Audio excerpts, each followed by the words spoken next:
So, is Pinterest penalizing or getting rid of AI content? Well, the immediate answer is no, not yet. I'm looking at my own account here that is an AI created.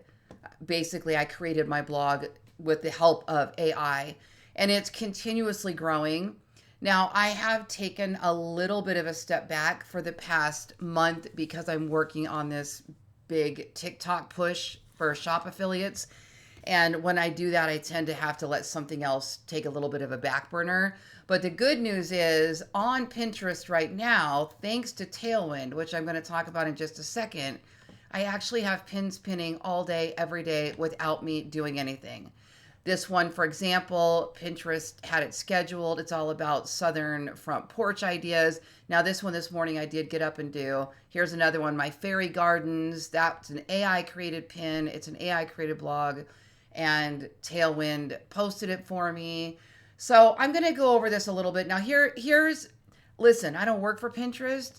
And honestly, I'm unattached to the outcome. I want you to understand that because Pinterest is a fun project, and I do know a lot of people that are making some really big money with it. Right now, I'm making like about $700 a month with ad revenue and a little bit of affiliate income here or there for a 1-year-old blog. That's okay. Could I get excited about making that much, much bigger? Absolutely. I definitely watch this and go, okay, what's going to happen with AI? What's going to happen with AI? I'm not really doing a bunch with recipes and things that I think could be viewed as. I do think Pinterest is going to really crack down on the AI recipes. I think people are commenting on those types of pins saying this obviously wasn't real. I do think Pinterest is going to be, they are labeling pins AI, but does that matter? No. Do you think somebody's going to look at this table and chairs and see a little tiny AI generated label at the bottom and think, "Oh my gosh, I'm not going to click through the blog"? No. It's going to become like white noise anyway because so many of the pins are going to be labeled and they're just not even going to pay attention to it. They might pay attention to it though if they're looking to buy an outfit or they're looking to create a recipe. They might go, okay, that's AI. I'm not going to do it because I don't trust AI recipes. Other people might trust AI recipes. It's not necessarily an evil. Now, I've been listening to several podcasts of Pinterest people that have been around for a long time that are so hating on AI, and I just think they're so behind the times personally. But I do agree with some of their statements that we need to keep this a valuable experience for our consumers. We need it for our customers, for our viewers, for our followers, whatever it is that you want to call it. We want to make sure our readers are finding what they want. But listen, if they click this pin right here was AI created, but the whole blog is about wedding snack ideas. Okay. Let's go look at what I created for wedding snack ideas. Here we go. Mini gourmet grilled cheese sandwiches. This is AI created. Is that a bad thing? No. Could somebody create that with yeah, but I don't have a recipe. I have just kind of here's the steps to follow. Slice your bread and cheese, cut them into squares. It's more about visual inspiration if somebody's trying to plan their wedding. They're not coming to my blog right now to get the recipe. They're coming to get ideas. And I think if we really remember that Pinterest is an idea and inspiration engine more than it is a step-by-step how-to, although DIY is big in the space, then we're fine. Look at this one, a mini cupcake tower. Tell me that's not inspiring. Who cares that AI created it? Somebody could recreate that, you know? Now, if I'm giving them step by step for a craft, which I've made this mistake in the beginning, I did a no-sew fabric coasters, and somebody commented on one of the pins that there's stitching in the picture, and I was like, oh, good point. So now I'm being a lot more careful about my AI images and how well do they directly represent whatever the idea is that I'm giving them. If it doesn't, then I need to get out of there. It's not right. So I think AI still has a place on Pinterest, and I think it's still going to do very well. I just think we have to be really careful about what we are creating with the AI and understand that it's an inspiration engine. Okay, so how do I do the whole Tailwind thing and schedule these out? Well, this is what I do. let me go over here and I'll show you this one right here. I think I showed this. Well, let's do this one. So I created a blog post called 8 Boho Easter Outfit Ideas. Now remember, Inspiration Engine. I'm not trying to sell them that outfit. I'm trying to give them inspirations for how to dress for Easter. So this is what you're going to see. These are all created with AI, and I'm not giving them the actual outfits. Now, where it does come into play is when somebody goes, "Oh, I really want those pants." Those pants don't necessarily exist.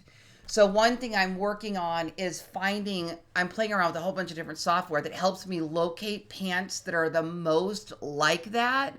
And then I can make money on the affiliate side of it too by saying, I can't find that exact pair, but here are 3 like it. I have one right now. It's going viral with a kimono, and everybody wants the kimono. And I'm like, oh man, I need to go find. So I'm finding similar kimonos. So that would be my suggestion: is try to recreate the outfit best you can with links to wherever those items are for sale. Now here's where Tailwind comes into play. Let's just say I've created this whole blog, and I've got, how many do we have? 6, 8. We have 8 ideas on this page. Plus, usually there's a main pin image, which I don't have one on here right now, but usually I'd have one on there, and that would be 9. So I separate mine 1 week apart. Okay. So here's how I do it. Up here, I have a Chrome extension, and I put a link in the description below if you want to check Tailwind out. I go up here and I click Tailwind.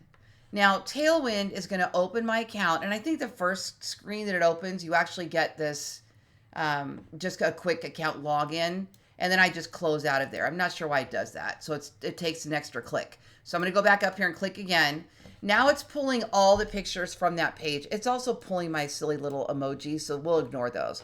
So now all I have to do is click on the pins I want to share. So here's one. Now you notice my images, I make them 9x16 so that they're long, vertical Pinterest style pins. They're not horizontal pictures. I do that on purpose so I can pin them. 1, 2, 3, 4, 5, 6, 7, 8, 9. I feel like I have an extra one in there. Oh, that was the Pinterest idea. So there were 8 ideas plus the Pinterest pin, which is that one, 9. Okay.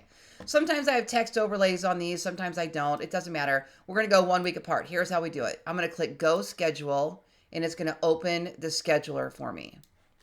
Now, I have an app, not an app. I have a plugin on my WordPress website that adds the alt text image for me automatically, and it's actually created by ChatGPT. It actually works with ChatGPT, and it creates a call to action for the article. Let me show you what I'm talking about. See right here where it says an Easter themed outdoor cafe for women.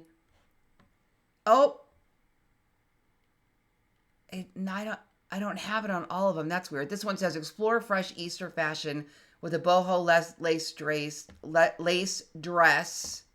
Embrace boho chic vibes. Okay, this must have been before I updated it. So the plugin, which I put a link below, will create an alt description for the image automatically. So these were all created by this plugin.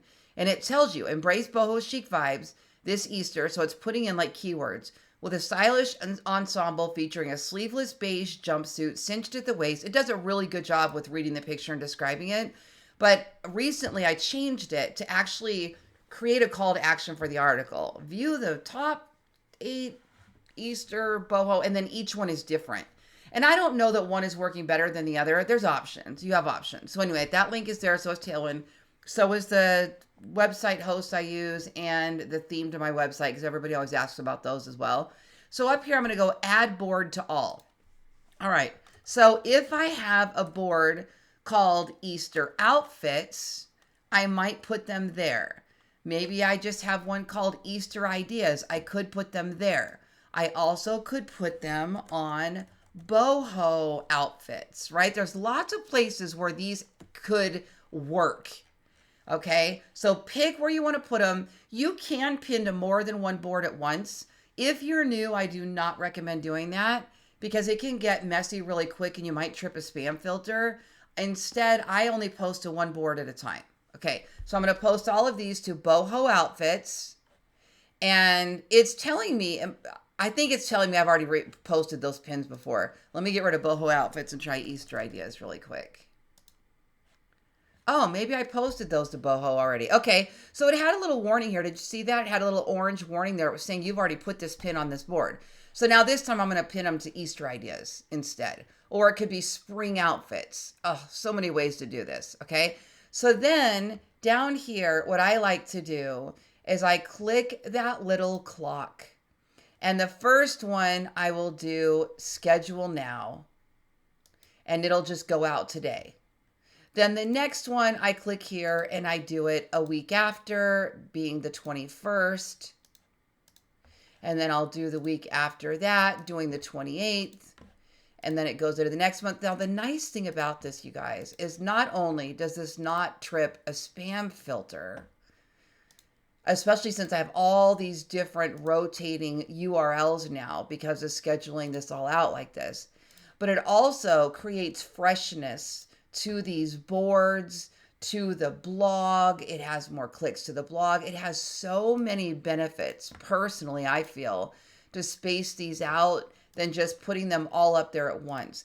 And when you first start doing this, it'll take you a while. You'll start off, you're like at 1 pin a day, 2 pin a day, 3 pin a day, 4 pin a day, whatever.